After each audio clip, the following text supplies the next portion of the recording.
अरहम मुझे आज घर से लेने आया था। उसकी आंखों में एक अजब बेबसी, एक ना खत्म होने वाली फरियाद थी।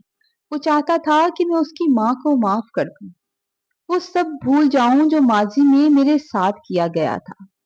लेकिन मेरे कदम जैसे जमीन में धंस से गए थे। हर कदम मेरे लिए भारी पत्थर की मानित था।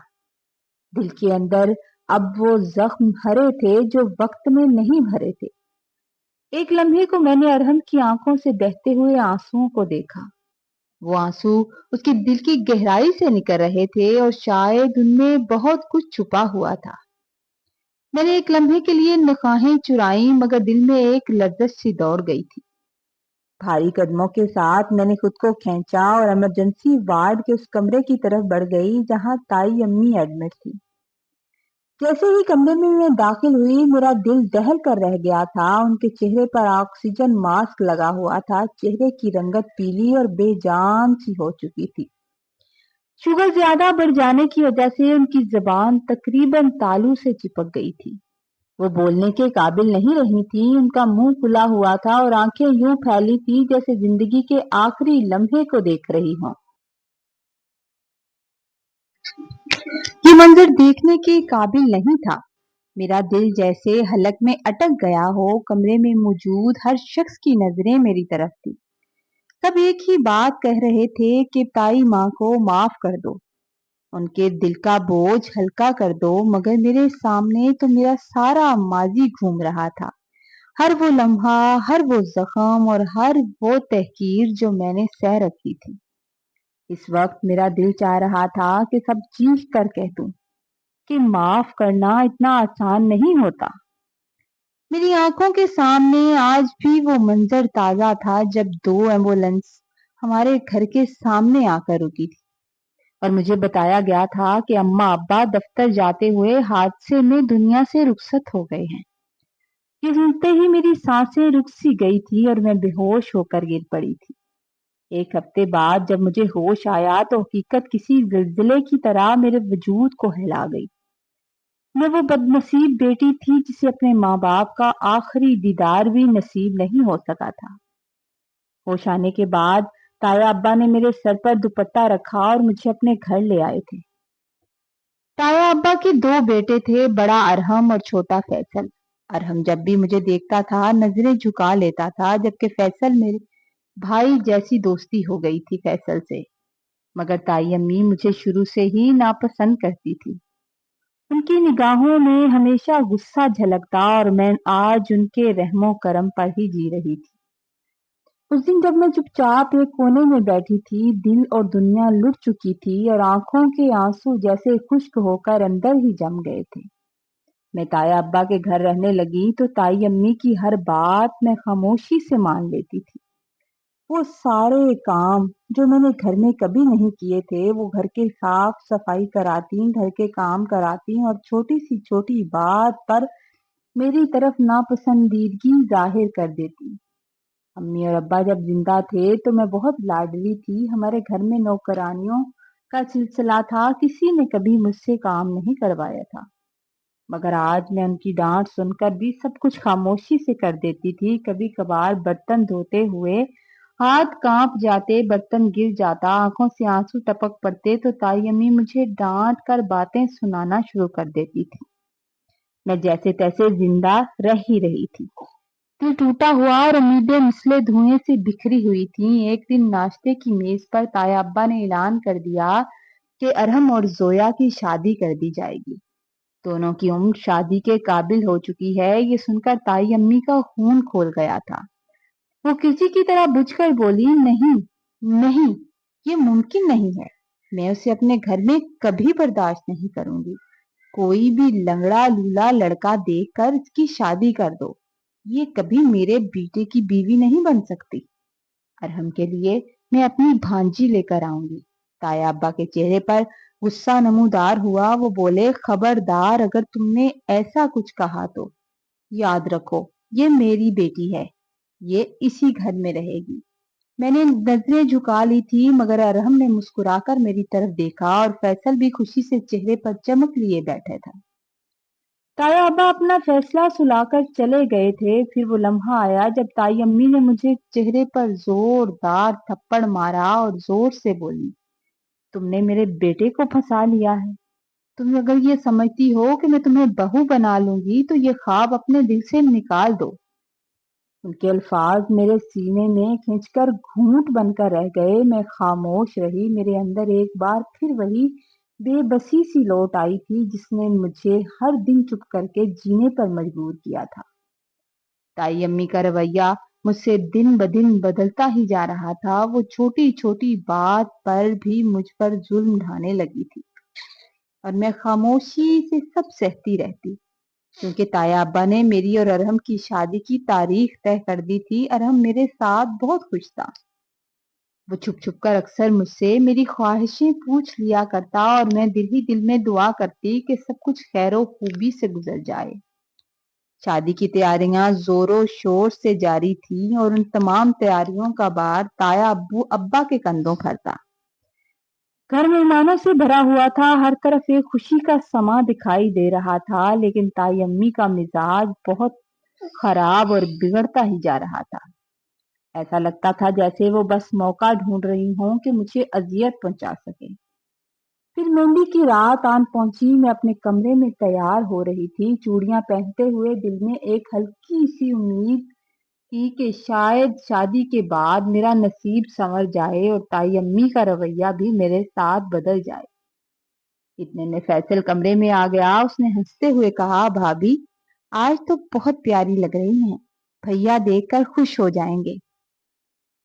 मैंने भी हंसी मजाक में उसकी बात का जवाब दे दिया था, लेकिन अचानक कमरे का दरवाजा बंद हो गया और उसी लम्हे बिजली भी चली गई। फिर बाहर से किसी ने कुंडी लगा दी थी शायद।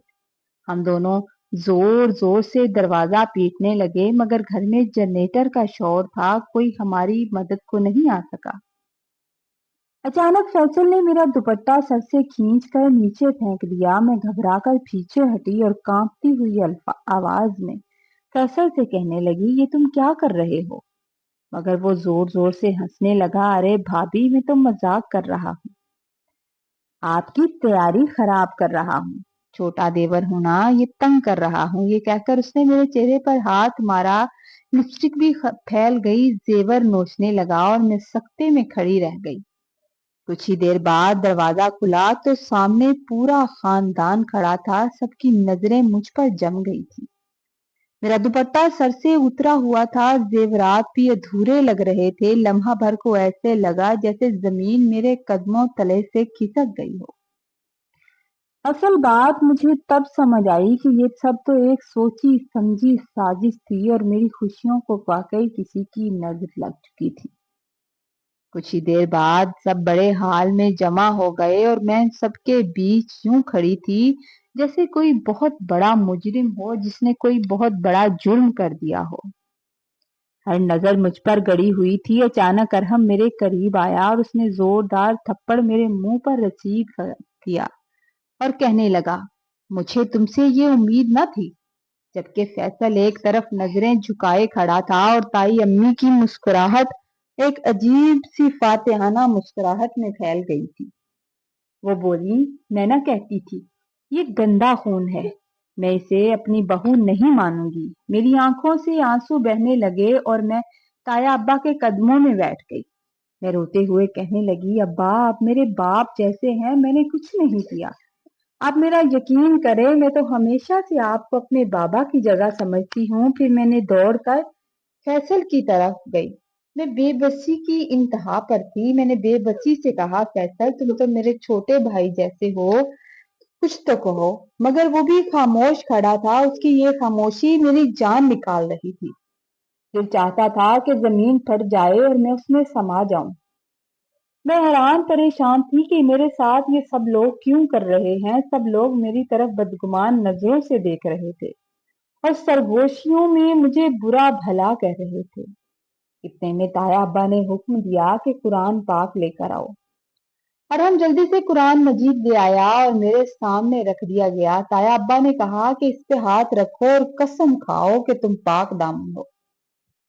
میں نے ابھی ہاتھ بڑھایا ہی تھا کہ تائی امی لپک کر آئیں اور قرآن پاک پر ہاتھ رکھ کر بلند آواز میں کہنے لگی کہ میں نے خود سے رنگے ہاتھوں کئی بار پکڑا ہے، اسی لیے تو اسے برا کہتی ہوں اور میری بات پر کوئی یقین نہیں کرتا۔ ان کے جھوٹ نے میرا دل چیر کر رکھ دیا۔ مجھے یوں لگا جیسے آسمان ٹوٹ کر میرے سر پر گر گیا ہو۔ میری زبان ساتھ نہیں دے رہی تھی اور آنکھیں پتھرائی جا رہی تھی۔ تائے ابا نے دوبارہ قرآن پاک میرے آگے کیا، مگر میں ایک قدم پیچھے ہٹ گئی۔ ایک نظر فیصل پر ڈالی جس کی جھکی ہوئی آنکھوں میں شرمندگی تو تھی مگر ہمت نہ ہوئی کہ سچ بولے، اور پھر میں بھاگتی ہوئی اپنے کمرے میں چلی گئی تھی۔ قرآن پاک پر ہاتھ نہ رکھا بلکہ اپنا معاملہ خدا کے سپرد کر دیا تھا، کیونکہ مجھے یقین تھا کہ میرا رب میرا حال جانتا ہے اور ایک دن میرا انصاف ضرور کرے گا۔ تھوڑی دیر کے بعد تائی امی میرے کمرے میں آئیں۔ وہ تو چاہتی ہی یہی تھی کہ میں کسی طریقے ان کے گھر سے نکل جاؤں۔ کہنے لگی، تمہارے پاس صرف آدھا گھنٹہ ہے، یہاں سے دفع ہو جاؤ، میں تمہاری شکل نہیں دیکھنا چاہتی۔ میں نے تائی امی سے کہا کہ خدا کا خوف کریں، کچھ تو خوف کریں، آپ نے میرے ساتھ کیا کیا ہے؟ میرا خدا آپ کو کبھی معاف نہیں کرے گا۔ مگر میری التجاؤں کا ان کے دل پر ذرا اثر نہ ہوا۔ انہوں نے مجھے دھکے دے کر گھر سے باہر نکالا۔ دور کھڑے تایا ابا خاموشی سے کھڑے رہے اور فیصل بھی نظریں جھکائے کھڑا ہوا تھا۔ میں نے تایا ابا، فیصل اور ارحم کی طرف ایک ایک نظر ڈالی اور گھر سے نکل آئی تھی۔ مجھے اندازہ تھا کہ اب کہاں جاؤں گی۔ پھر مجھے یاد آیا کہ امی کے ڈاکٹر کے ساتھ ایک نرس ہوتی تھی جو مجھ سے بہت محبت کرتی تھی، اس کا گھر مجھے معلوم تھا۔ میں رکشہ لے کر ٹوٹے قدموں کے ساتھ جب اس کے گھر پہنچ کر دروازہ بجایا تو وہ باہر آ کر مجھے دیکھ کر حیران رہ گئی کہ رات کے اس وقت میں یہاں کیسے آ گئی۔ فوراً مجھے اپنے گھر کے اندر لے گئی، گلے لگا کر تسلی دی اور رو رو کر بے ہوش ہو گئی تھی۔ وہ میرے پاس بیٹھی، مجھے پانی پلایا اور محبت سے کھانا کھلانے لگی۔ میں نے پوری داستان اسے سنا دی تو اس کی آنکھوں سے آنسو چلنے لگے اور اس نے کہا کہ کوئی بات نہیں بیٹا، تمہاری ماں کا دل بھی بہت اچھا تھا۔ یوں اس نرس نے وعدہ کیا کہ وہ میری ماں کے احسان کا بدلہ چکا کر مجھے اپنے ساتھ رکھے گی۔ جو میں اس کے ساتھ رہنے لگی، مجھے وہ اپنی بیٹی کی طرح پیار کرتی تھی، اور وہ ایک ننھا سا گھر تھا جہاں ان کا بیٹا مزدور آدمی تھا، لیکن وہ تھوڑا معذور تھا، زیادہ گھر سے باہر نہیں جا سکتا تھا۔ آنٹی سریا اب بوڑھی ہو چکی تھی اور بیمار بھی رہنے لگی تھی، مگر ان کے پیار نے میرے ٹوٹے دل کو تھام لیا تھا۔ ان دنوں آنٹی سریا بہت بیمار رہنے لگی۔ ایک دن وہ روتے ہوئے بولی کہ ان کی طبیعت ٹھیک نہیں ہے، وہ مجھے رحمان کے ساتھ اکیلا چھوڑ کر نہیں مر سکتی۔ انہوں نے کہا کہ بیٹا، پہلے کی بات اور تھی، میرے بعد تم اکیلی رہ جاؤ گی۔ انہوں نے مجھ سے التجا کی کہ میں چاہتی ہوں کہ تم رحمان کے ساتھ نکاح کر لو، یوں اور تمہارا بھی تو کوئی نہیں ہے، چاہے وہ تھوڑا معذور ہے مگر وہ تمہاری بہت رکھوالی کرے گا اور تمہاری عزت کرے گا۔ ان کی باتیں سن کر میرا دل بھر آیا اور میں نے خاموشی سے سر جھکا دیا۔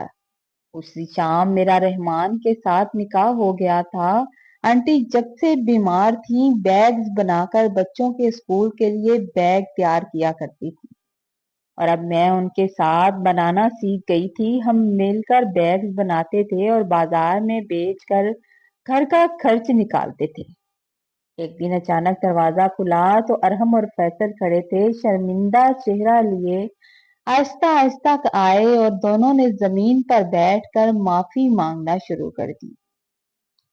اماں نے مجبور کیا تھا تو انہوں نے غلط راستہ اپنا لیا اور اب وہ بہت پچھتا رہے تھے۔ میری آنکھوں کے سامنے وہی دردناک مناظر آ گئے، مگر دل نے کہا کہ اگر میں بھی نفرت میں ڈوب گئی تو میرا اور ان کا کیا فرق رہ جائے گا۔ رحمان نے نرم لہجے میں کہا کہ چادر لے لو اور ان کے ساتھ چلی جاؤ، تم ان کو معاف کر دو۔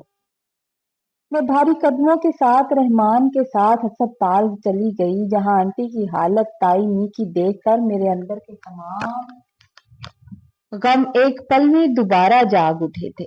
مگر جب میں نے ان کی جانب دیکھا تو وہ ہاتھ جوڑے سب کھڑے تھے۔ میں آگے بڑھی اور آنسوؤں کے ساتھ کہا کہ تائی اماں، میں نے آپ کو معاف کر دیا۔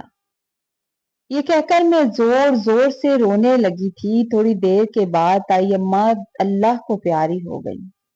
شاید وہ اسی معافی کا انتظار کر رہی تھیں۔ سب لوگ رونے لگے۔ کچھ دنوں بعد جب تایا ابا بھی لوٹے اور کہا کہ تمہارے باپ کا گھر خالی پڑا ہوا ہے، چلو اپنے شوہر کے ساتھ وہاں چل کر رہو۔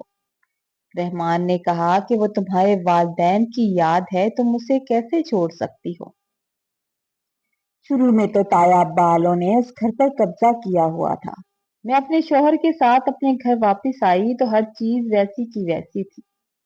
والدین کی تصویریں اب بھی میری طرف مائل تھیں اور جیسے ہلکی سی مسکان ان کے چہروں پر چھا گئی ہو۔